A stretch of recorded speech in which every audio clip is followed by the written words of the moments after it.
Archives এবং যেখানে এই দলিলপত্রগুলো সংরক্ষণ করা হয় সেটাই হলো আর্কাইভস। এবং এই আর্কাইভস একমাত্র সরকারি কেন্দ্রীয় সংরক্ষণাগার হিসেবে কাজ করছে।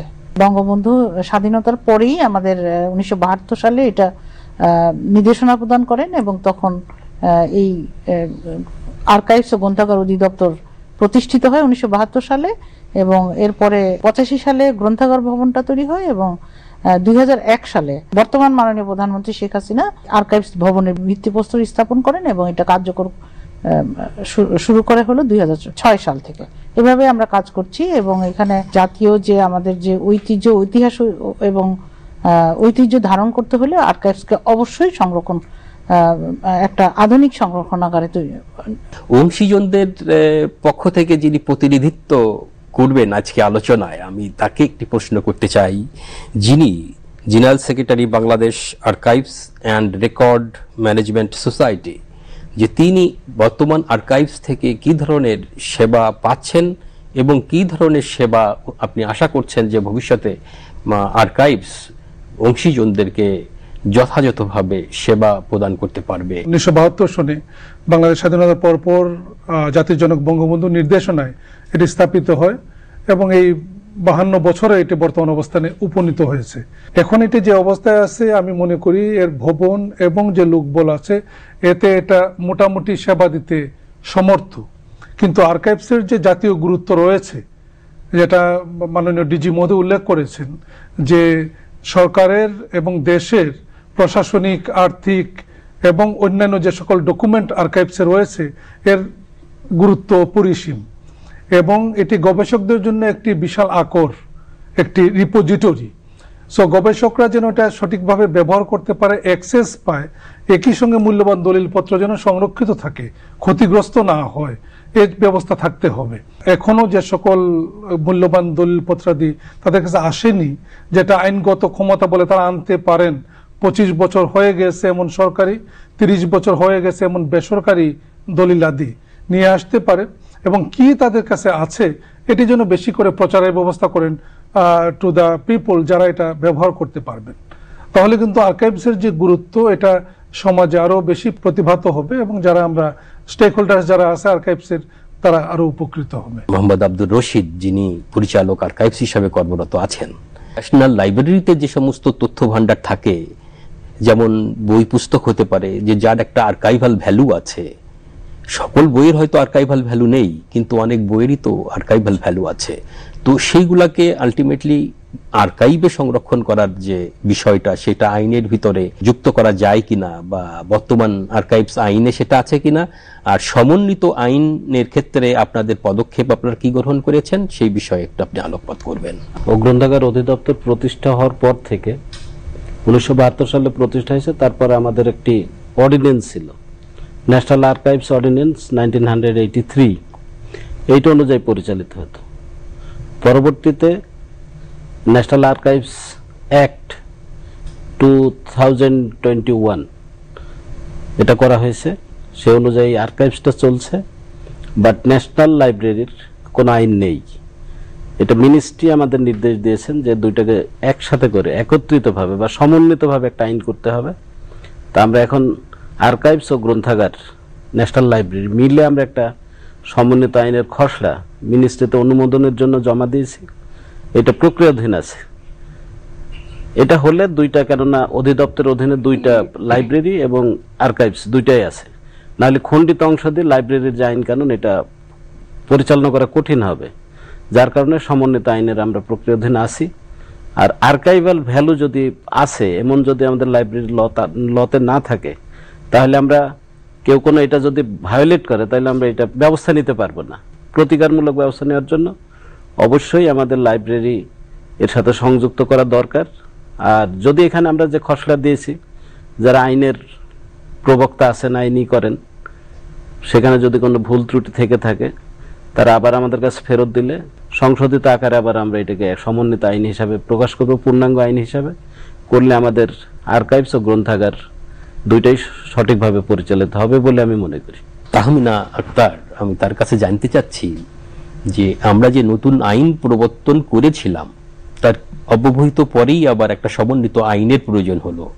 এখন তো আমাদের ডিজিটাইজেশনের কাজও চলবে, তো সেই ক্ষেত্রে এই আইনটা এই ডিজিটাইজেশনের ক্ষেত্রে কতটুকুন পজিটিভ রোল প্লে করবে? আমাদের এখন একটি ডিজিটাইজেশন প্রজেক্ট বাস্তবায়নের অপেক্ষায় রয়েছে। আমরা একটি ডিজিটাইজেশন প্রজেক্ট, সেটি হলো জাতীয় আর্কাইভস এবং জাতীয় গ্রন্থাগার ডিজিটাইজেশন এবং অনলাইন সেবা সম্প্রসারণ প্রকল্প। খুব শীঘ্রই হয়তো আমরা আশা করছি যে আলোর মুখ দেখবে। এটি প্রথমে 400 কোটি টাকার একটি প্রকল্প ছিল। সেখানে আপনারা জানেন যে আর্কাইভস এবং গ্রন্থাগার অধিদপ্তরে আমাদের দুটি প্রতিষ্ঠান মিলে প্রায় 9 কোটি ডকুমেন্টস আমাদের আছে। সেই প্রকল্পটি বাস্তবায়ন হলে এই 9 কোটি ইমেজ, যেগুলো শুধুমাত্র ক্লাসিফাইড ডকুমেন্টস ছাড়া বাকি সকল ডকুমেন্টস আমরা ডিজিটাইজেশন করব। ডিজিটাইজেশন করার ফলে বাংলাদেশের সাধারণ জনগণ থেকে শুরু করে পাঠক, গবেষক, রাষ্ট্র বা বিভিন্ন প্রতিষ্ঠান অনলাইন সেবা নিতে পারবে। সেটার জন্য আমরা অনলাইন পাবলিক অ্যাক্সেস ক্যাটালগ সেটি আমরা করে দিতে পারবো। অনলাইন গেটওয়ে থাকবে, যতটুকুন আমরা দিতে পারবো সেটুকুন। যে একজন একটা ক্লাসিফাইড ডকুমেন্ট চাইলে আমরা হয়তো তাকে বলে দিতে পারবো যে এটি ক্লাসিফাইড ডকুমেন্টস, এটি দেওয়া যাবে না। সেক্ষেত্রে কোনো সেবা নিতে আসলে তাকে এসে সেবা নিতে হবে। কিন্তু এর সুফল যেটা হবে যে সারা দেশের জনগণ অনলাইনে ঘরে বসেই অনলাইন সেবাটা নিতে পারবেন। যে ডিজিটাইজেশন হলে কি কি অতিরিক্ত সুবিধা তারা পাবে বা সার্ভিস সিম্পলিফিকেশন যেটাকে আমরা বলি, সেইটা জনগণের দ্বারগোড়ায় পৌঁছিয়ে দিয়ে আবার জনগণ কত সহজে সেটা নিতে পারবে।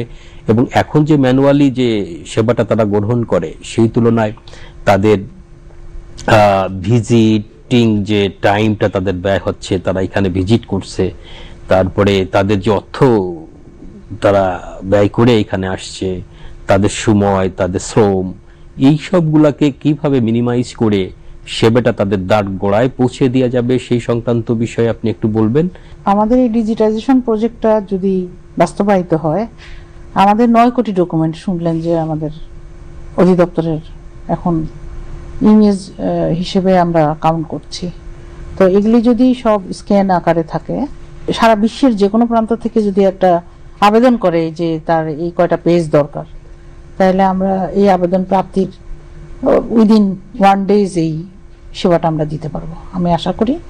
এবং তাতে হবে কি যে সে কয়েকবার আসা যাওয়া করতো এবং তার সময়, তার অর্থ, এগুলি সবই সাশ্রয় হবে এবং সে অতি সহজেই হাতের নাগালে ঘরে বসেই সেবাটা নিতে পারবে। আমরা কিন্তু অলরেডি নিজস্ব প্রচেষ্টায় আবার কিছু কিছু করে ফেলছি, অতি গুরুত্বপূর্ণ যেগুলা, সেগুলো আমরা প্রায় 30-40 লাখ পেজ নিজেদের যেটা সক্ষমতা আছে ওটা দিয়ে অলরেডি আমরা এই সার্ভিসগুলো ছোট ছোট আকারে দিতে পারছি। কিন্তু যখন আমার 9 কোটি ডকুমেন্ট হয়ে যাবে, তখন আমি একটা অবারিত দ্বার হয়ে যাবে, আমার অসংখ্য একসাথে আমি সেবা দেওয়ার সামর্থ্য রাখবো।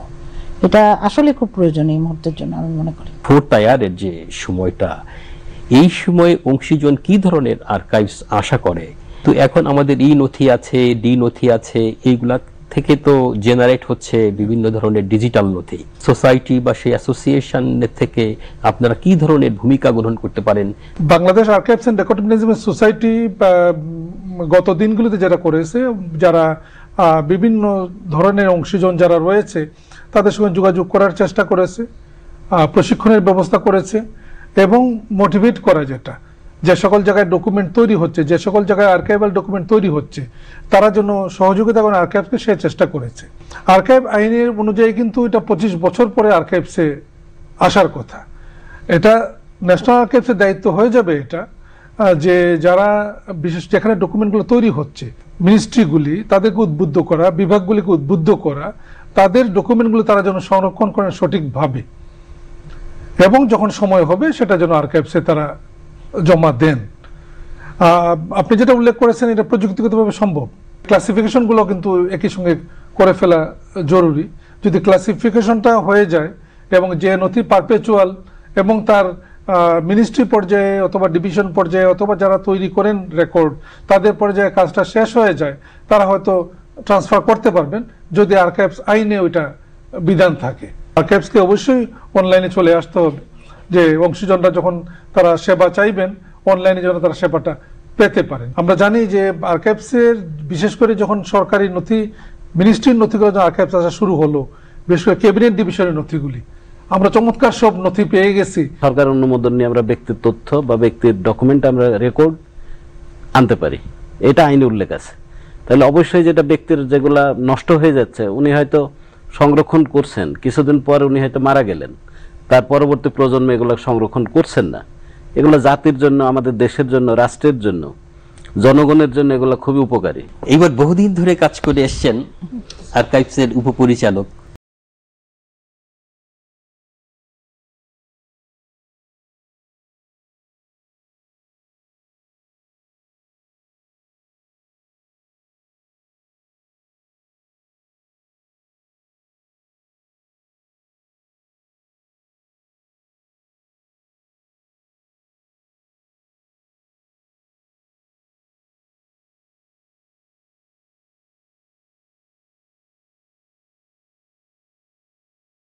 সেইভাবে প্রোটেক্ট করা, সেই ব্যাপারে আপনাদের কি কি প্রস্তুতি আছে? এই যে আপনারা খুব দ্রুত ডিজিটাইজেশন প্রজেক্ট শুরু করবেন, এই প্রজেক্টের সকল কিছুকে ম্যানেজ করা, সেই ক্ষেত্রে আপনাদের উপযুক্ত জনবল, সেইভাবে সক্ষম জনবল আছে কিনা, এই বিষয়ে একটু আপনি আমাদেরকে জানাবেন। সাইবার আর্কাইভস মানে হলো যে আর্কাইভসের নিরাপত্তার বিষয়টি যেমন আসবে, তেমনি সাইবার নিরাপত্তার বিষয়টি আসবে তখন যখন আর্কাইভসের বা লাইব্রেরির সকল ডকুমেন্টস ডিজিটাইজেশন হবে। কারণ ডিজিটাইজেশন না করে তো নিরাপত্তা বা সাইবারের বিষয়টি আসবে না। তো ফলে আমরা ইতিপূর্বে যেটা শুরু করেছি, আমরা নিজেরাই আমাদের নিজস্ব যে জনবল এখন আছে, আমাদের এই সীমিত সামর্থ্য এবং সীমিত জনবল দিয়েই আমরা ডিজিটাইজেশনের কাজটা মানে আভ্যন্তরীণভাবে শুরু করে আমরা প্রায় 40 লাখ ডকুমেন্টস আমরা ডিজিটাইজেশন করেছি। প্রজেক্ট হলে যেমন সবটা হবে, তার পাশাপাশি এই প্রকল্প যখন হবে এটাতে আউটসোর্সিং এর মাধ্যমে প্রকল্পের আমাদের যে 9 কোটি ডকুমেন্টস আছে সেটাকে ডিজিটাইজেশন করা হবে। কিন্তু প্রকল্প শেষ হওয়ার পরে যেহেতু আর্কাইভস এবং গ্রন্থাগার এটা হলো একটা গ্রোয়িং অর্গানাইজেশন, এটা কখনোই শেষ হয়ে যাবে না। সবসময় ডকুমেন্টস 25 বছর হলেই বা ব্যক্তিগত ডকুমেন্টস 30 বছর হলে আসতে থাকবে। তো সেগুলোকে ম্যানেজমেন্ট করার জন্যই ডিজিটাইজেশন এবং টেকনিক্যাল জনবল প্রয়োজন। ইতিমধ্যে আমরা আমাদের জাতীয় আর্কাইভস, আপনারা জানেন যে জাতীয় আর্কাইভসের একটি উপদেষ্টা কমিটি আছে, বেশ শক্তিশালী। উপদেষ্টা কমিটির সুপারিশের প্রেক্ষিতে আমরা টেকনিক্যাল জনবলের জন্য লেখালেখি করেছি এবং তাতে আমরা ফুললি টেকনিক্যাল আমরা 17টা পদ আমরা অনুমোদন পেয়েছি। এই 17টি পদ নিয়োগ বিধি স্বয়ংসম্পূর্ণ হওয়ার পরে, পাশ হওয়ার পরে এই 17 পদে যখন জনবল নিয়োগ করব আমরা, তখন আমাদের যে জনবলের যে বিশেষ করে টেকনিক্যাল জনবলের যে প্রবলেমটা সেটি হয়তো কেটে যাবে। সিকিউরিটির ব্যাপারটা যেটা আমরা যেহেতু আমরা ক্লাউডে আমরা রাখবো, যেটি কালিয়া করে বাংলাদেশ সরকারের কেন্দ্রীয় যে ডাটা সেন্টার আছে সেখানে আমরা ক্লাউডে আমরা রাখবো। এবং পাশাপাশি আমরা নিজেরা যেটা করছি যে আমাদের নিজেদের ব্যাকআপ সার্ভারও আছে যেখানে আমরা ব্যাকআপ রাখবো এবং 3টি পর্যায়ে ব্যাকআপটি থাকবে। বিসিসিতে আমরা রাখবো। পুরা ডিজিটাইজেশন হয়ে যাবে, হার্ড কপি থেকে আমরা সেবা দিব না। হার্ড কপিটা আমাদের একদম কেন্দ্রীয় সংরক্ষণাগার যেটা স্ট্যাক ব্লক আছে সেখানে আমাদের মোবাইল শেলফে সংরক্ষিত থাকবে। আমরা সিডি ডিভিডি থেকে বা আমরা জাস্ট অনলাইনে সেবাটা দিতে পারবো। আর্কাইভসে আপনাদের কি কি ধরনের সমস্যা বা কি কি ধরনের সীমাবদ্ধতা আছে, যে সীমাবদ্ধতাটাকে আপনারা ওভারকাম করার জন্য প্রস্তুতি গ্রহণ করেছেন এবং আপনাদের পরিকল্পনাই বা কি আছে? 1760 সাল থেকে পুরনো নথি আছে আমাদের কাছে। আমাদের বিভিন্ন বিভাগীয় কমিশনার, জেলা প্রশাসকদের রেকর্ডস আছে, এখানে পত্রিকা আছে, গেজেট আছে 1832 সাল থেকে, সেই ব্রিটিশ পিরিয়ড থেকে। এবং এত চমৎকার চমৎকার জিনিস আছে, এগুলা আমরা একটু করে নিয়ে আসছি যে সফট কপি। তো আমরা এগুলো দেখাতে চাই আসলে। হ্যাঁ, এবং আজকে আমরা যে এই 7 দিন ধরে মানে এই সপ্তাহ পালন করছি, এই সপ্তাহে আমরা একটা প্রদর্শনী করছি আমাদের অফিসের নিচতলায় এবং আমাদের একটা গ্যালারি তৈরি করেছি, আমরা নতুন উদ্বোধন করলাম। আমি সবার দর্শক শ্রোতাদেরকে অনুরোধ করব যে আপনারা আসেন, এটা সবার জন্য উন্মুক্ত। এখানে অনেক কিছু মানে অতীত, বর্তমান, ভবিষ্যৎ সবই কিন্তু এখানে মানে আপনারা কিন্তু দেখলে বুঝতে পারবেন যে কতটা মূল্যবান নথিপত্র এখানে আছে। এবং দেখলে কিন্তু মানে মনে হয় যে আমি ওই সময় চলে গিয়েছি। 1760 সাল আমাদের এখানে ওয়ারেন হেস্টিংস এর একটা হাতে লেখা চাকরির আবেদন আছে। উনি যখন ইস্ট ইন্ডিয়া কোম্পানিতে চাকরির জন্য আবেদন করেছিলেন, সেই আবেদনটা ওনার হাতে লেখা। এবং আমাদের বঙ্গবন্ধু যে প্রথম যে শপথ নিয়েছিলেন, এটাও হাতে লেখা। এবং আমাদের যে প্রথম যে ক্যাবিনেট মিটিং এর যে ডিসিশন, এইচ.টি. ইমাম স্যার এবং বঙ্গবন্ধু স্বাক্ষর করা। তো এই জিনিসগুলো আসলে দেখলে মানে চলে যাওয়া যায় ওই সময়, স্পর্শ করলে মনে হয় যে আমি ওই সময় চলে গেছি। যারা আসলে সেবা গ্রহণ করার জন্য সোসাইটির সদস্য হচ্ছেন বা এখনো যারা সদস্য হন নাই তাদেরকে সদস্য করা এবং তাদেরকে উপযুক্ত হিসাবে গড়ে তোলা এবং তাদের যে কি প্রত্যাশা সেই প্রত্যাশাটা আপনার মাধ্যমে আর্কাইভস কর্তৃপক্ষের কাছে প্রতিফলিত হওয়া, যাতে আর্কাইভস কর্তৃপক্ষ সেবা দেওয়ার ক্ষেত্রে সেই রকম ভূমিকা রাখতে পারে। বামসের জন্ম 2009 সালে এবং তারপর থেকে আমরা কিন্তু একটা সহযোগিতার মধ্য দিয়ে কাজ করতেছি উইথ ন্যাশনাল আর্কাইভস। আমাদের এটা প্রতিষ্ঠার মূল উদ্দেশ্য ছিল কিন্তু যে ন্যাশনাল আর্কাইভসকে পরিচিত করা in the society and to the other stakeholder যারা সম্ভাব্য, যারা আসতে পারেন।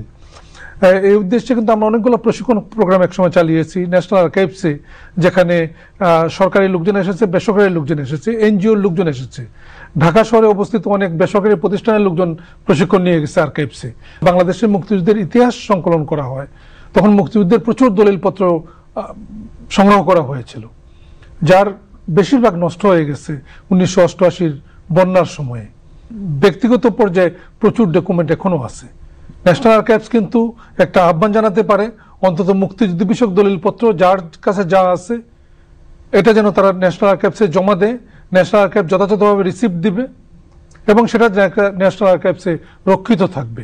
আর্কাইভসের পরিচালক মহোদয়ের কাছে আমার কিছু জানার, যে এই যে আমরা 3 তারিখ থেকে 9 তারিখ পর্যন্ত আমরা আন্তর্জাতিক আর্কাইভস সপ্তাহ পালন করছি এবং সপ্তাহটাকে ভবিষ্যতে আরো কিভাবে পালন করলে এটি আরেকটু ফ্রুটফুল হবে বা ইফেক্টিভ হবে, সেই ব্যাপারে আপনার মতামত কি? ক্যাবিনেট ডিভিশনে আমরা একটা ওখানে আমাদের যে কার্যক্রম সম্পর্কে আমরা একটা ভিডিও কনফারেন্স না, আমরা ওখানে ভিডিও ডকুমেন্ট উপস্থাপন করছি। সেখানে ক্যাবিনেট ডিভিশনের secretary sir, cabinet secretary sir নিজে উপস্থিত ছিলেন, থেকে স্যার আমাদের অনেকগুলো ডকুমেন্ট নিজ হাতে আমাদেরকে হস্তান্তর করছেন। আমি মনে করি যে এটা আমাদের একটা বিরাট সফলতা। এই আগামীতে 8 ডিভিশনে ডিভিশনাল কমিশনার স্যারদের উপস্থিতিতে আমরা এখানে কনফারেন্স করব।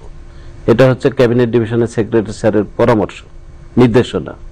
যদি আমরা এইখানে এই প্রকল্পগুলো গ্রহণ করছি, মানে পরিকল্পনা গ্রহণ করছি, তাহলে আমরা যদি আগামীতে 8 ডিভিশন আমরা করি, তাহলে বিভিন্ন ডিপার্টমেন্টের অফিসাররা সেখানে থাকবেন এবং তারা আর্কাইভ সম্পর্কে পরিচিত হবেন।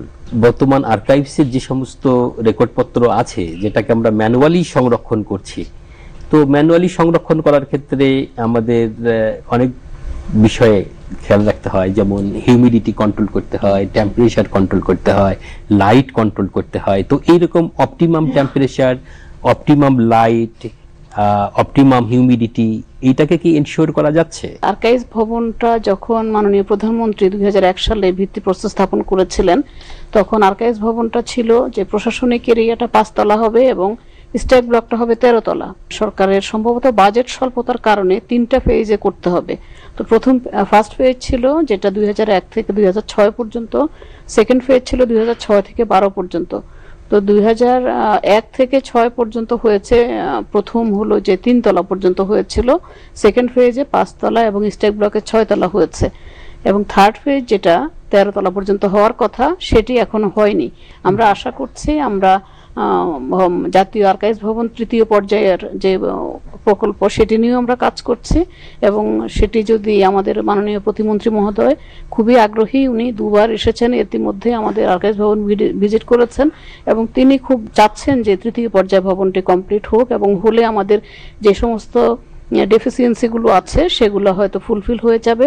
এবং সেই ক্ষেত্রে আমরা এই বিষয়গুলো, রেকর্ডের যে নিরাপত্তা, বিশেষ করে ম্যানুয়াল রেকর্ডটা রাখার ক্ষেত্রে যে বিষয়গুলো আসে, হিউমিডিটি, ডিহিউমিডিফায়ার, 24 ঘন্টা এসি বা অন্যান্য আদার্স লাইট, আর্দ্রতা, তাপমাত্রা, এগুলো সব আমরা নিয়ন্ত্রণ করতে পারবো, এবং আমাদের ম্যানুয়াল যে ডকুমেন্ট সেগুলো নিরাপদে থাকবে। আজকের এই আলোচনার জন্য যারা এখানে উপস্থিত হয়ে গুরুত্বপূর্ণ বক্তব্য রেখেছেন তাদের সকলকে আমি আন্তরিকভাবে ধন্যবাদ জ্ঞাপন করছি, এবং আশা করি খুব তাড়াতাড়ি আমরা সরকারের পৃষ্ঠপোষকতায় এই আর্কাইভসকে আরও সুন্দরভাবে, অত্যাধুনিকভাবে গড়ে তুলতে পারবো, এবং আমাদের যে গবেষক, পাঠক এবং রাষ্ট্রীয় অন্যান্য সংস্থার যে প্রত্যাশা আছে সেই প্রত্যাশা পূরণে সফল হবে আমাদের বাংলাদেশ আর্কাইভস। এবং আমরা খুব আশাবাদী এই ক্ষেত্রে যে অত্যাধুনিক বলতে আমরা যেটাকে বুঝি যে আন্তর্জাতিক মানের। আমরা জাতীয় যে আমরা আর্কাইভস করব দেখতে চাই যেভাবে, সেটি যেমন বাংলাদেশের সকল নাগরিকের প্রত্যাশা পূরণ করবে, একই সাথে বিশ্বের যে কোনো জায়গা থেকে এই আর্কাইভসের সুবিধা তারা গ্রহণ করতে পারবে। পৃথিবীর প্রত্যেকটা নাগরিকই এই আর্কাইভসের থেকে সুবিধা গ্রহণ করতে পারবে, এই প্রত্যাশা গ্রহণ করছি। এবং আন্তর্জাতিক এই যে আর্কাইভ সপ্তাহ, এই সপ্তাহ পালনের মাধ্যমে আমরা সেই কাজটিকে অর্থাৎ আর্কাইভসকে জনগণের প্রত্যাশা অনুযায়ী গড়ে তুলতে পারবো। এই ভূমিকা এই আর্কাইভস আন্তর্জাতিক আর্কাইভস সপ্তাহ পালনের মাধ্যমে এটা সম্ভব হবে।